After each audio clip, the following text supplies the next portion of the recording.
Hey, welcome to Power to the Flower. I'm Kara and you're here in my Zone 9 backyard where today we're going to talk about how to make new branches grow on your lemon tree. And that is by pruning properly as well as scoring. The reason why we might want to get new branches is because you might have a situation like mine where most of the growth is on one side of the tree for various reasons and the back side has nothing. And so what can we do to kind of promote more branches, more bushiness? We can score or we can prune. So let's talk about scoring first. So scoring a lemon tree or any citrus tree properly, you need to know three things. First, let's look here where I've done it. This branch or stem used to have this now has a branch right here. This whole space had no branches growing out the back, and I wanted to fill up this space back here. So what we did was we scored the lemon tree. Do you see that's scoring, that little scratch? So you need to do three things properly in order to score properly. Number one is you find a node. Nodes are these little bumps on the tree. Like in this case, these are like green and they kind of look like, I don't know, scabs or something. These are nodes, and that is where the tree is waiting to push a new branch. If you want to score the tree, you can't just score anywhere on the tree and a branch will grow. You need to score above a node. In this case, I wanted there to be a branch growing in the back of the tree, so I found a node in the back of the tree and scored above it. I could have used this one up here, or I could have used this one down here. If I wanted a branch to grow out the side of the tree, I could use this one right here, and I could score above that, and a new branch potentially would grow out there. So then how do you score? The two things that you need to know is, number one, it needs to be thick enough. Like, do you see that this isn't just like a scratch with my fingernail? It's probably 2 millimeters thick. It's as thick as the knife was that cut it.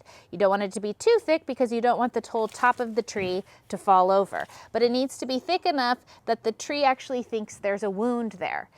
The third piece of advice for scoring properly is that it needs to be, the depth of the wound needs to go through the bark and into the fresh wood. So the tree actually has to, again, feel the wound. Now, why does this work? I'll explain on my number 2 top tip of how to grow more branches on your tree, which is how to prune properly. Okay guys, so there's 2 cuts that you need to know about pruning properly, a heading cut and a thinning cut. A heading cut is when you cut the end off of your branch. So in this case, I did a heading cut probably last September. The branch was out here. I cut the head off of it. And when you do a heading cut, it causes new branches to grow from those nodes that are along the stem. Why does that happen? One of the reasons why that happens is because with tree growth, the leaves at the end of each branch and the end of the branch itself sends suppression signals down the whole branch to say, suppress new growth. You don't need any new branches right here, tree. But when you cut the end off of a branch, there is no more leaves and no more tip to the branch, and so there's no more suppression signals, so new growth happens, and it typically happens towards the end of the branch where you did the heading cut. So these 3 nodes around the end of the branch is where we have new growth, not down here.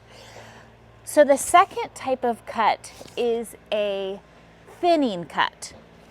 With a thinning cut, you cut a branch at a connection point. So in this case, if I wanted to remove this branch, I wouldn't just, shorten it right here, because that's actually going to stimulate new growth.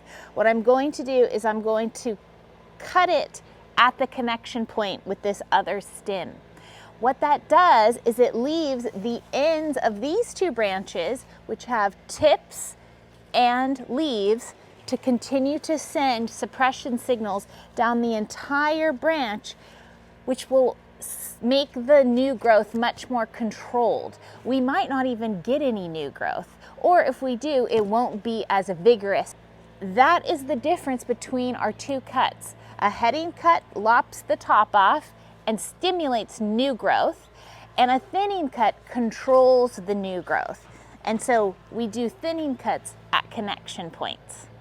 This relates back to our scoring situation, because when you score above a node, you're actually faking the tree out to think that there was a heading cut done right above that node. So the tree actually thinks, oh no, I've been cut, I need to send out new branches right here, like this. But actually, of course, you didn't. That's why the score needs to be a little bit thick and a little bit deep, but not too thick, but not too deep, so that the tree actually gets faked out, basically.